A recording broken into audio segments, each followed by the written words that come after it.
여러분 안녕하세요. 수학과 영어가 만나는 장, 여러분의 수학 멘토 수영장입니다. 오늘은 거리, 속도, 시간에 대한 마지막 동영상인데요. 3편 동영상 지금부터 시작하겠습니다. 첫 번째 문제를 같이 살펴보겠습니다. A train can travel 50% faster than a car. Both start from point A at the same time and reach point B 75 km away from A at the same time. On the way, however, the train lost 12.5 minutes while stopping at the station. What is the speed of the car? 문제가 이렇게 되어 있네요. 기차가 자동차보다 50%를 더 빨리 달릴 수 있습니다. 즉, 기차는 자동차보의 속도의 1.5배가 되는 거죠. 50%가 빠르다, 1.5배라는 뜻입니다. 둘이 A 지점을 at the same time, 동시에 출발을 해서 A 지점에서 75km 떨어진 B 지점에 at the same time, 동시에 도착을 합니다. 자동차와 기차가 A 지점을 출발해서 B 지점에 동시에 도착을 한 거죠. 동시에 출발하고 동시에 도착을 합니다.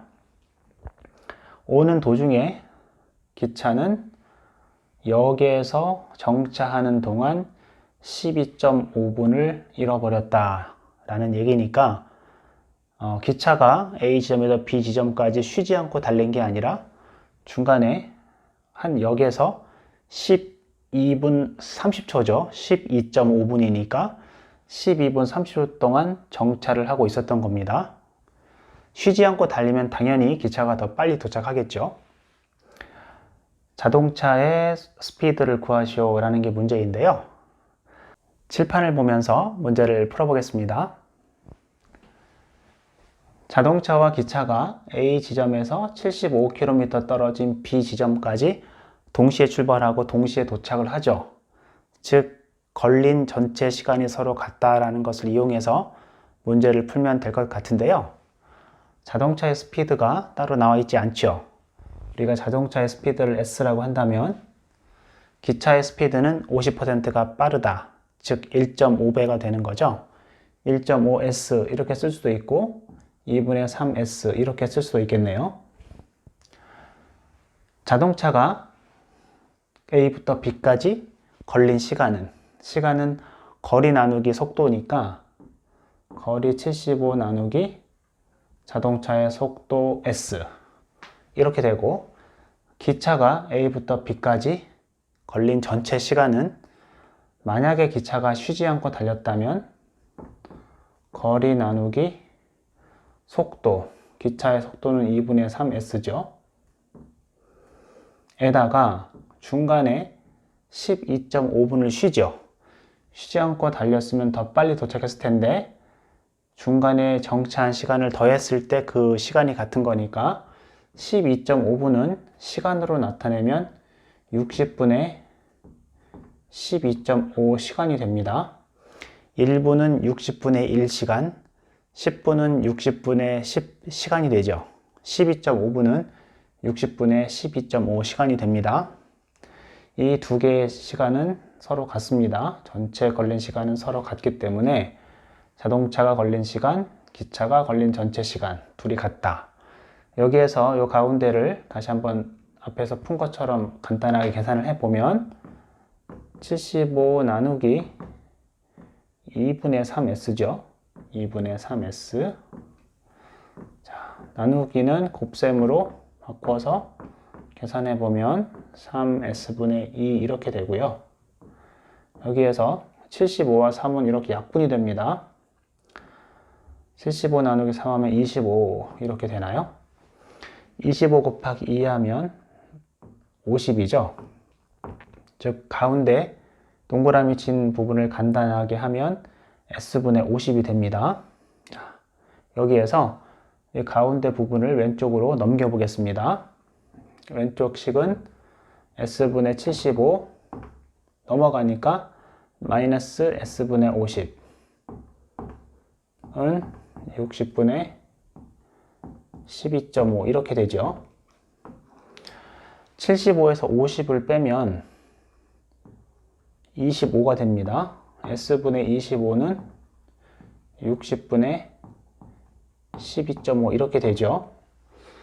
분수로 나와 있는 식에서 미지수를 구할 때는 여러분이 앞에서 배운 대로 이렇게 크로스 프로덕트를 이용해서 문제를 풀었죠. S와 12.5를 곱하면 12.5S가 되고요.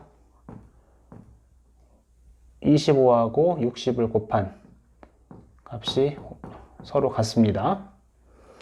여기에서 여러분들이 12.5로 나누어 보시면 25 곱하기 60 나누기 12.5 하면 S가 120이 나오는데요. 즉 우리가 S는 자동차의 스피드였기 때문에 구하는 답이 되죠. 단위만 잘 맞춰주면 될 텐데 거리는 킬로미터로 나왔고 우리가 시간을 계산할 때 분으로 하지 않고 시간으로 했죠. 따라서 구하는 답은 이렇게 킬로미터 per hour 120 km per hour 이렇게 되는데요. 영어로 답을 한번 써보면 The speed of the car is 120 km per hour 이렇게 쓸 수 있겠네요. 두 번째 문제입니다. Excluding stoppages, the speed of a bus is 54 km per hour and including stoppages it is 45 km per hour. For how many minutes does the bus stop per hour?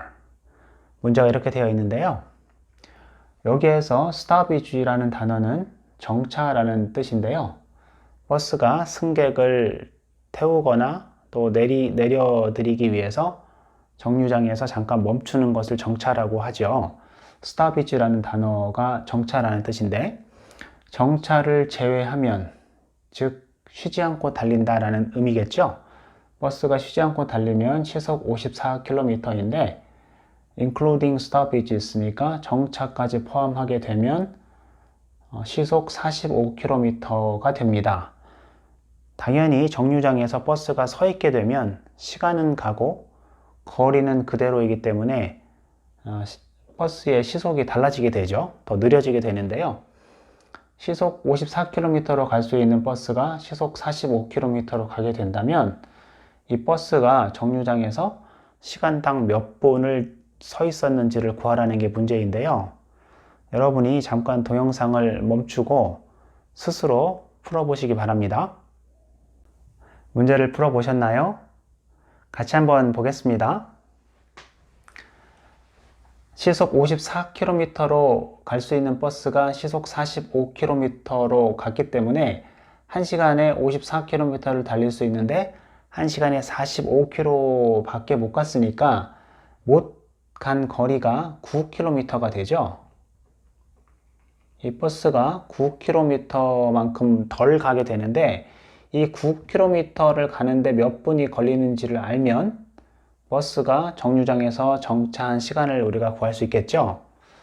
원래 버스의 스피드가 54니까 54km를 60분 동안 갈 수 있는 스피드로 9km를 간다면 몇 분이 걸리겠습니까? 이렇게 여러분들이 비례식을 세워서 문제를 풀 수 있겠죠.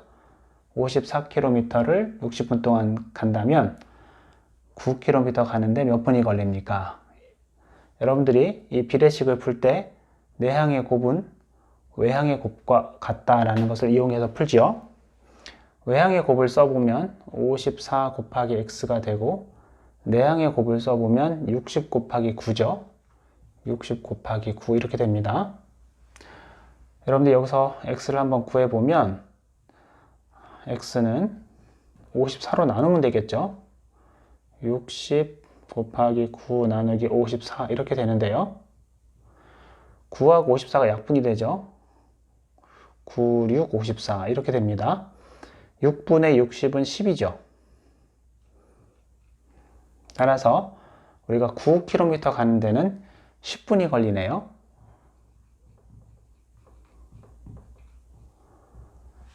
영어로 우리가 답을 한번 써보겠습니다. The bus stops 10 minutes per hour. 이렇게 쓸 수 있겠네요. 세 번째 문제입니다. A man travels at 3 miles per hour in still water. If the current speed is 1 mile per hour, it takes 3 hours to row to a place and come back. How far is the place? 문제가 이렇게 되어 있네요. 먼저 이 문제에 나오는 몇몇 단어들을 살펴보도록 하겠습니다. 여기 보시면 still water라는 단어가 보이는데요. 이 still water는 잔잔한 물이라는 뜻입니다. 강물처럼 흘러가는 물이 아니고 잔잔한 물이란 뜻이고요. current라는 거는 흐름이란 뜻이죠. 공기의 흐름, 물의 흐름, 이런 물의 흐름을 current라고 표현을 합니다. 또 row라는 단어가 있는데 row는 여러분들이 조정 경기 할 때 이렇게 노를 젓죠. 노를 젓는다 라는 의미인데요. 조정 경기는 영어로 rowing이라고 합니다. 유명한 조정 경기 중에 하나가 하버드 대학교하고 예일 대학교가 해마다 한 번씩 조정 경기 대회를 여는데요. 이 대회는 100년 이상 전통이 된 역사적인 그런 대회인데요. 두 학교 모두 절대로 양보할 수 없는, 꼭 이겨야 하는 그런 경기 중에 하나인데요. 여러분들도 좋은 대학교에 가셔서 조정 경기 선수로 이렇게 한번 대회에 나가보는 것도 인생의 좋은 경험이 될 것 같습니다. 네, 문제로 돌아와서 자, 어떤 사람이 잔잔한 물에서 시속 3마일로 여행을 합니다. 여행을 한다는 얘기는 노를 젓는다라는 의미겠죠. 잔잔한 물에서 이 사람이 노를 젓는 속도가 시속 3마일이라는 뜻이고요. 흐르는 물이 있는데 흐르는 물의 스피드가 시속 1마일이라면 이 사람이 어떤 장소까지 로를 저어서 가고 그리고 컴백, 돌아오는데 3시간이 걸립니다 라는 의미죠. 즉 흐르는 물에서 왕복하는데 걸리는 시간이 3시간이다 라는 의미인데요. 그렇다면 그 장소가 얼마나 떨어져 있습니까? 라는 문제인데요. 이 걸린 시간이 3시간이죠. 이걸 잘 여러분들이 이용해서 식을 세워보시고 여러분이 먼저 문제를 풀어보시기 바랍니다. 칠판을 보면서 문제를 같이 풀어보겠습니다. 강물이 왼쪽에서 오른쪽으로 흐른다라고 우리가 가정을 해보겠습니다. current speed는 1 mile per hour. 이 사람이 still water에서 노를 젓는 스피드는 3 mile per hour. 이렇게 문제 나와 있죠. 이 사람이 어떤 위치에서 여기 지점까지 갔다가 다시 오는데 걸리는 시간이 총 3시간이다 이렇게 되어 있습니다.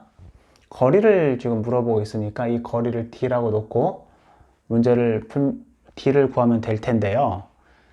여러분들 이 문제를 풀 때 좀 조심하셔야 되는 게 하나가 있는데 강물을 내가 거슬러 올라갔다가 다시 강물을 따라 내려오게 되는데요. 강물을 거슬러 올라간다 라는 표현을 우리가 upstream이라고 표현을 합니다. 강물을 따라 내려갈 때는 downstream 이렇게 표현을 하는데요. 강물을 거슬러 올라갈 때 이 사람의 스피드와 강물을 따라 내려갈 때 이 사람의 실제 스피드는 다르겠죠. 강물을 거슬러 올라갈 때 이 사람의 스피드는 잔잔한 물에서는 내가 3마일까지 갈 수 있지만 1시간에 다시 강이 나를 이렇게 밀기 때문에 3에서 1을 뺀 2 miles per hour가 강물을 거슬러 올라갈 때 이 사람의 실제 스피드가 되고 강물을 따라 내려갈 때는 내가 1시간에 3마일을 가는데 강이 나를 1마일 더 밀어주기 때문에 실제 이 사람의 스피드는 4 miles per hour 이렇게 되겠죠. upstream일 때는 2 miles per hour, downstream일 때는 4 miles per hour. 이게 이 사람의 실제 스피드가 됩니다. 자, 그렇다면 이걸 이용해서 우리가 d를 한번 구해보면 강물을 거슬러 올라갈 때의 시간, 거리 나누기 속도, 그리고 강물을 따라 내려갈 때의 시간, 거리 나누기, 이때 스피드는 4죠. 거슬러 올라갔다가 따라 내려올 때 총 걸린 시간이 문제에 보면 3시간 이렇게 되어 있습니다. 여러분들이 왼쪽을 계산해 보면 2분의 d는 4분의 2d죠. 4분의 2d 더하기 4분의 d가 3 이렇게 되는데요. 2d하고 d를 더하면 4분의 3d죠. 4분의 3d가 3. 여기서 여러분들이 d를 구해 보시면 d는 4가 나옵니다. 4분의 3에다가 4를 곱하면 3이 나오죠. 단위는 지금 마일이죠. 이렇게. 즉, 그 장소까지 떨어진 거리는 4마일인데요. 영어로 우리가 답을 한번 써보면 The place is 4 miles away. 이렇게 표현할 수가 있겠네요. 여러분이 방금 전에 풀어본 upstream, downstream 이 문제는 비행기 문제로도 많이 나오는데요. 비행기가 다니는 고도에 굉장히 강하게 부는 바람이 지나가죠. 한국에서 미국이나 캐나다 쪽으로 여러분들이 비행기를 타고 오는 때 걸리는 시간과 또 미주에서 한국으로 비행기를 타고 갈 때 걸리는 시간이 다르게 되는데요. 한국에서 미주로 올 때는 바람을 타고 오게 됩니다. 그때는 우리가 tailwind라는 단어를 사용을 하고요. 또 미주에서 한국으로 갈 때는 맞바람, 즉 바람을 뚫고 가는데 그때 사용하는 단어는 headwind라는 단어를 사용을 하는데요. 머리 쪽에 바람이 온다, 또 꼬리 쪽으로 바람이 불어온다 이런 의미겠죠. 여러분들이 이 upstream, downstream 이 내용을 잘 이해하시면 뒷바람이 불 때는 비행기 속도에다가 바람의 속도를 더하면 되고 비행기가 바람을 뚫고 갈 때는 비행기 속도에서 바람 속도를 뺀 그 속도가 실제 비행기의 속도가 되겠죠.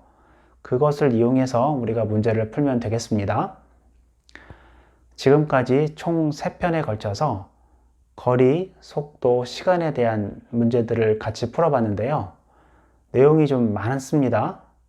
여러분들이 잘 복습하셔서 편안하게 풀 수 있도록 여러분 것으로 잘 만드시기 바랍니다. 다음 시간에도 또 좋은 영상을 준비해서 여러분들을 만나도록 하겠습니다. 여러분 고맙습니다. 수영장에서 놀자.